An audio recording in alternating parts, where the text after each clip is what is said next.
All right, we're here today with Gregg Riddle for another in the Reminiscing with History Makers. Glad to meet you, Gregg. Thank you. When did you join Apco?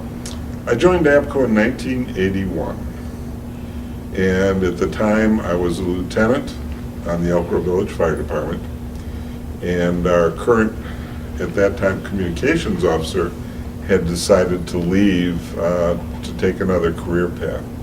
And since I had been assisting him to a certain degree, the chief asked me to become a communications officer for the fire department.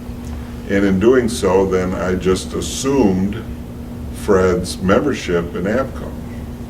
And been paying dues one way or another ever since. Very good. So you've kind of described your position. We're at the, did you say Elk Grove? Elk Grove Village, yes. And so that you're in the Illinois chapter? Yes, I am. And what And I'm also, sorry to interrupt you. More than one? I am a dual member. I am also a member of the Arizona chapter. And that became reality when my wife and I purchased a home out in the Phoenix area. And I decided to spend, hopefully, as much of my winters as I can out there, and decided to join that chapter also. So have you been active in both chapters then? To a limited degree in the Arizona chapter, because I'm still going back and forth from Illinois, but there's a lot of good friends in Arizona that I've made rather quickly. And of course, my real Apco career at the chapter level was spent in Illinois. So what committees and what participation did you do in your Apco chapter? In the Apco chapter, Illinois, I have served in all of the elected positions except for secretary and treasurer.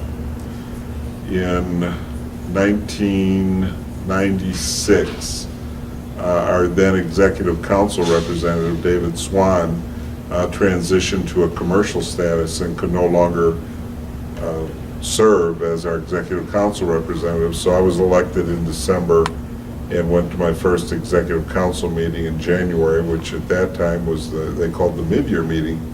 I went to the meeting. It was in Orlando, just outside the airport, in January of 1997. And from there, I've served on another, I wouldn't call it, well, yes, I would call it a committee, because that's how it started out for our chapter conference. And I started out as the signage chair. And I used to use a dot matrix printer to print out all of these signs and then put them on poster board so that at least they were legible. And I did that for a couple of years, actually starting back in the very early 90s.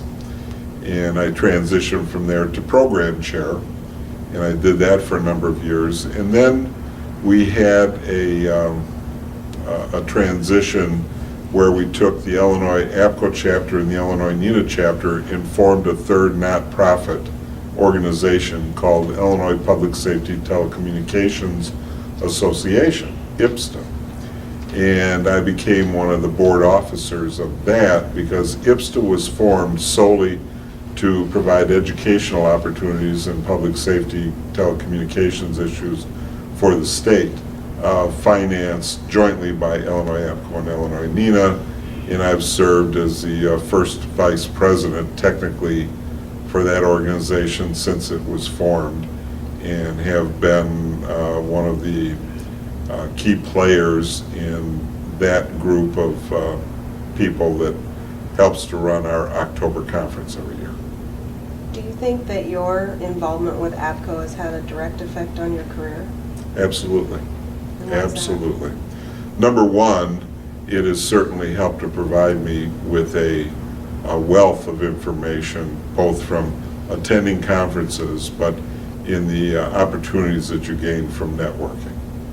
I spent 30 years in the fire service, and in 2000 I retired when I saw an opportunity that was put before me to become the executive director of a brand-new consolidation project in suburban Chicago. And it was intended to consolidate 3 suburban 911 centers into one, to build it, equip it, staff it, and run it. And one of the points that I made when I went in for my final interview with the board of directors was I said that I really wasn't interested in the job if I could not continue my activities in the Apco organization. And they said, absolutely, we fully understand that, we see that as part of your resume, and we completely support it. So I spent another 8.5 years there until I was elected as a board member for Apco. And at that point, 1 month after I was elected, I retired from that position. Wow. What do you like most about Apco? The people. Hands down. Hands down, the people.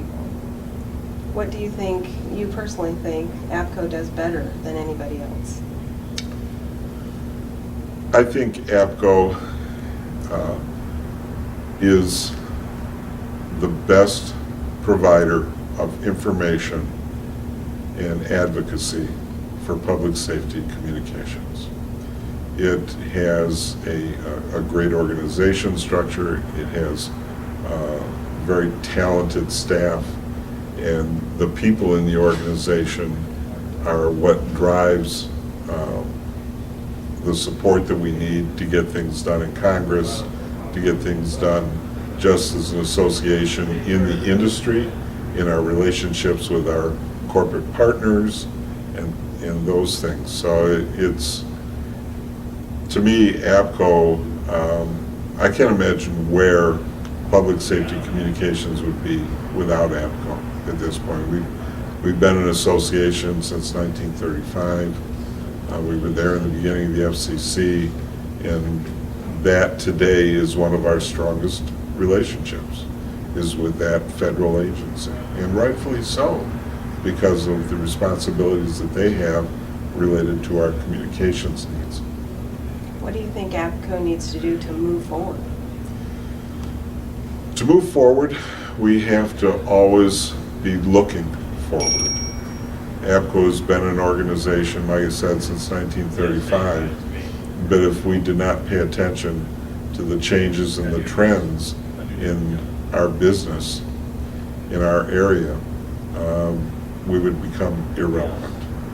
And that's the important thing, is that just like the creation of the FirstNet organization, Apco played a strong part in that from the beginning, as far as getting the spectrum that we needed to start with, getting the funding that we needed, and then working to support FirstNet in its efforts to build out this nationwide network.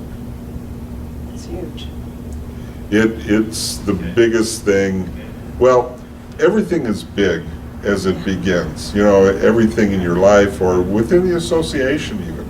But that's the thing about Apco, is every time we take something on, it's big. And like Mr. D'Agostino said this morning, he said in another 39 years or whatever, he hopes that, you know, he'll look back and remember his comments this morning about FirstNet. And it'll be something that's already been created, and it's been working well for many years, and it's getting bigger and broader in the capabilities and the operation. Just like all of it seems like the project series, we're moving forward. We've got 40-some projects already over the span of the life of Apco, and it'll continue that way because that's the way our leadership looks at their responsibilities. So what is your most favorite Apco memory? It can be serious or it can be funny. My favorite Apco memory, I hate to classify anything as favorite. I guess my year as president obviously is a culmination of, at that time, 31 years in the organization.